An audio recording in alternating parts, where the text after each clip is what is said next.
J'ai été marié 22 ans, et maintenant ça va beaucoup mieux. Comment une femme a-t-elle pu me supporter pendant 22 ans? Ça reste un mystère parfait. Oh, mais j'étais pas fait pour le mariage. Mais je suis d'une génération qui devait se marier pour faire l'amour régulièrement. Je ne savais pas les mots qui sont l'apanage des bons époux, n'est-ce pas? Les mots simples, pleins d'amour, tels que « Oh chérie, ma chérie, il est formidable ton gratin, on sent bien le gruyère, resserre-moi un coup à boire. » Non, j'étais trop poète pour parler comme ça, n'est-ce pas? Eh oui. Et alors tandis qu'elle me servait du gratin, je lutinais les muses et mon esprit vagabondait à 1000 lieues au-dessus des vapeurs de gruyère.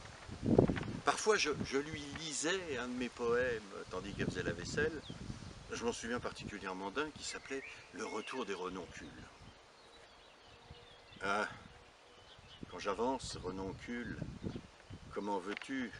Comment veux-tu? Et là, ma femme m'interrompait pour me dire « Non, pas quand je fais la vaisselle. » Bon. Et puis on s'est séparés, et elle est partie avec mon amant.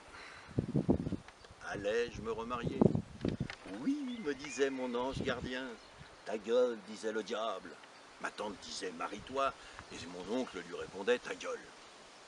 Une nuit, un truc incroyable m'est arrivé. Une petite voix m'a susurré dans l'oreille. Michel, Michel, ne te marie pas, reste libre. Attendez, il y a un petit problème. Moi, c'est pas Michel, moi, c'est Guy. Ah bon? Mais c'est pas le 22 ici? Ah non, le 22, c'est en face. Ah pardon, excusez-moi, bonne nuit. Bon, ceci dit, j'ai suivi le conseil écœuré par les mariages des stars qui défraient la colique et qui défraient la chronique et qui permettent à Nico Saliagas de s'épandre en logodiarrhée à l'usage des poufias dont la mise en pli sèche sous un casque qui réduit leur cervelle aux dimensions d'un rognon de pintade. Je ne cite personne pour ne pas faire de mal à Ariel Dombal. Alors, évidemment, vous allez me dire, oui, mais les stars se marient. Parce qu'un mariage de stars, c'est des milliards de pubs, et c'est pour ça que les stars se marient.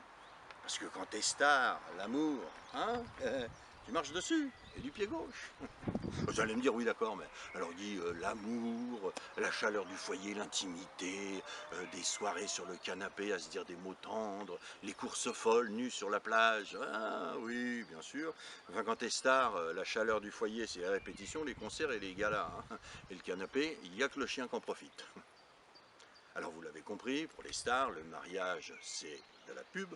Le premier enfant, c'est de la pub. Le deuxième enfant, c'est de la pub. Et le divorce, c'est de la pub.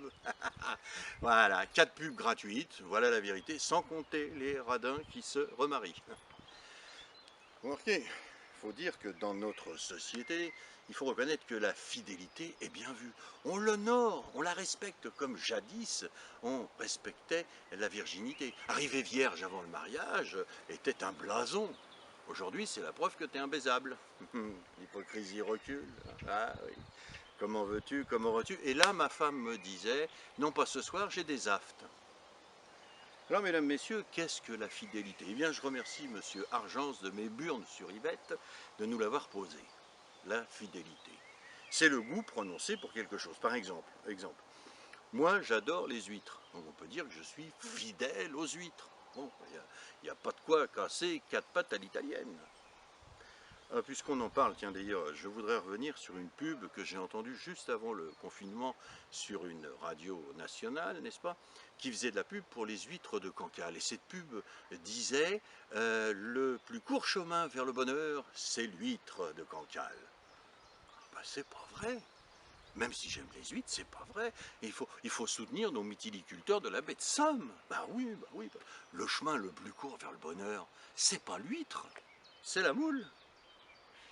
Hein? Oui, c'est grossier, c'est grossier. Mais qu'il me jette la première pierre, celui qui va prendre ma main dans la gueule. Et puis, enfin, et pour terminer, n'est-ce pas, il y a la fidélité qui consiste à changer d'amour en conservant ses amitiés pour les anciennes conquêtes. Malgré droit de chausser quelque chose de neuf, on est quand même bien dans ces vieilles pantoufles. Allez, vous voyez, Le mariage, c'est comme le confinement. Faut y passer.